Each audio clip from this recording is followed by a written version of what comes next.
guys, it's Ryan from Relic Rescue Crew. I've been hunting now for relics for 10 years. The last 5 years I've been using Fisher products, mainly the F75 and the F75 Limited.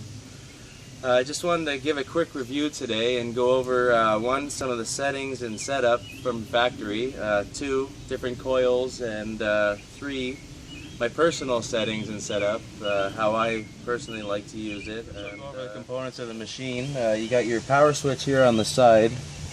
Just kind of a nice place for it. I like it, although I find when you're swinging sometimes you'll nudge up against it and you'll shut the volume down, because that's your volume control as well.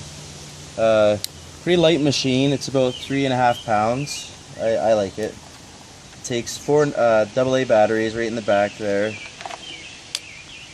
You got your pinpoint for this machine is a little trigger in the front. You pull back to pinpoint, and the forward to fast grab for your ground balancing.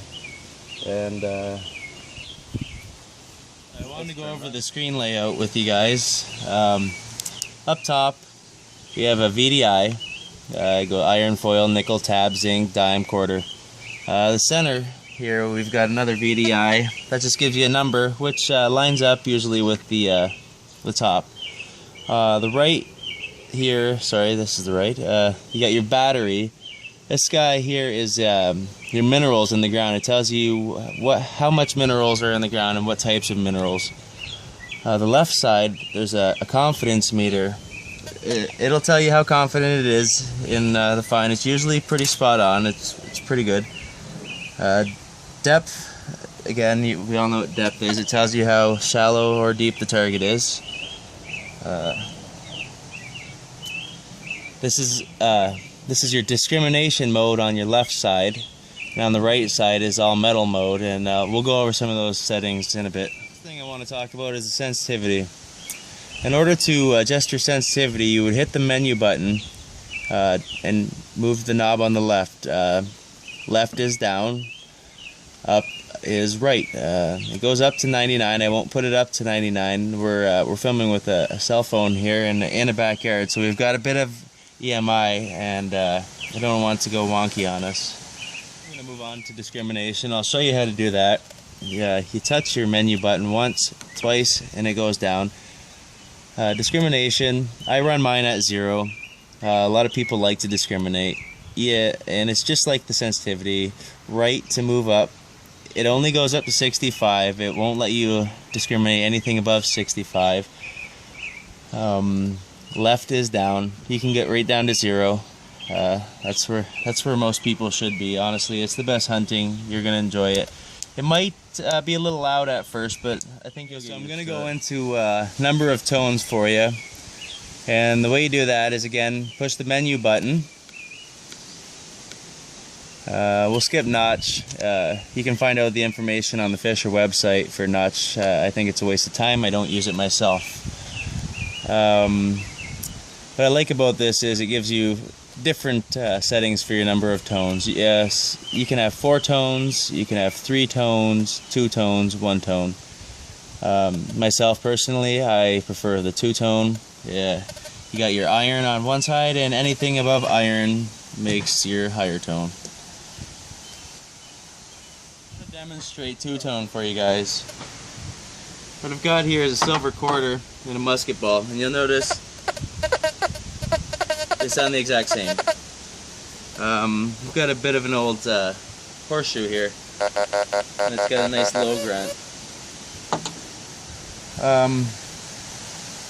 What I like about the 2-tone is you find a lot more targets. You will dig a lot more holes, so be prepared for that. But you'll clean a spot out. You can't really ever clean a spot out, but you'll do a good job of cleaning the spot up.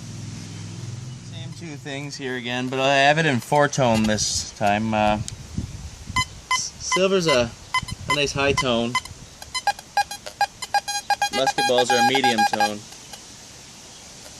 It can get tricky like this, doing the 4-tone option. It's not 100% accurate that way. The targets tend to jump all over the place when you're in 4-tone. It's really a lot of unnecessary noise. For the process numbers for you guys, There's default. Default is a good setting for someone who's just picked up this machine. Once you get a little further more into it, learn a bit about the machine, you can start going through your processes. You're going to get your coins, you're going to get jewelry, you're going to get buttons, and pretty good depth on it too in default. Jewelry mode. Jewelry mode is going to get your smaller buttons, small musket balls, bullets. I pull out little BBs from shotguns with the jewelry mode. It's quite well. That's all I use, and seems to be the best for me. Next is bottle cap. That's if you want to null out any bottle caps. Say if you're hunting a park and it's just loaded with bottle caps, that's gonna let you bypass them, and you're still gonna dig some up, but you're not gonna dig 100 of them up. And really, I don't think anyone wants to dig 100 pop caps. Boost process is it's giving you a little more depth. It does tend to false a little bit though when you're doing boost process. I personally don't like using it just because of that. I don't want to dig a nail, and I don't want to dig garbage. Cache locator. Cache locator is for if you know there's a property that has a cache buried on it. That's going to be your best bet to get your depth. It's going to go pretty deep, over 2 feet. It's hitting the deep targets, but they've got to be pretty large. That's why I don't really bother with it. Take a look at all metal mode. It does give you more depth. Unfortunately, it's only one tone. So the people that are just starting off on this machine, I recommend that you stick with the discrimination mode, because you're going to be digging all sorts of junk, and it's just going to really turn you off this machine. So in all metal mode, it starts you off on stat mode, and what stat mode is if you just keep the coil right above the target, it's always going to alert you. Whereas motion mode, where are we at here? Motion mode, your coil has to be in motion over the target for it to even recognize it. Threshold, I don't mess with my threshold settings. Audio pitch, again, I don't mess with those. Sensitivity is the exact same thing as discrimination mode. Below that we have manual ground balance. And what manual ground balance is, sometimes you'll get into a field and it's so heavily mineralized that your detector cannot ground balance properly. It'll actually give you an error. So what you're going to do there is you ground balance to a number which you're comfortable with. Like certain areas of the field will ground balance different than other areas of the field. And if you're familiar with the field, or you've been around that field, hunted other fields in that area, you'd go to manual ground balance by pushing your menu button, and you would adjust it to a close by field setting. See if that works for you, and if that doesn't work, then you turn it up more or down more, whatever stabilizes the machine out for you. Okay, so now I'm going to show you the trigger here on the machine. This is your pinpoint. When you pull back, it's pinpointing for you. If you push forward, that's for when you're ground balancing and you pump it in the field. There's another option here, it's called fast grab, and what that is, you just put the coil over the ground, push it forward real quick, and it'll grab the ground mineralization and automatically ground balance. It's up to you how you want to do it. Personally, I like the pumping method myself. I think it gets a little bit more depth, and it ground balances a lot better. Okay, so I got the two machines next to each other. On the right is the limited edition, on the left is the standard. They're pretty much the exact same machine actually, and the only difference is that we have a boost process and a cache locator on the limited edition. It does get a little bit more depth than the standard, but really, if you're starting off, you don't really have to go out and buy the limited edition, because you'll do just as well with the standard machine. Go over the coils for you real quickly. What I use here on the limited is the DTEC 13-inch Ultimate coil. It's the best coil I've ever used. It finds really deep objects. Nothing escapes it. If you want to go to a field that has been pounded by other guys that are using not as good detectors as the F75, pick up the DTEC Ultimate. It's going to make your fields virgin again. The standard coil here This one's pretty good too. It's got great depth on it. I've pulled out some really deep targets on it. It's good for fields that have just been plowed or cut, you know. They just harvested the crops off of it. It's got a bit of stubble on top.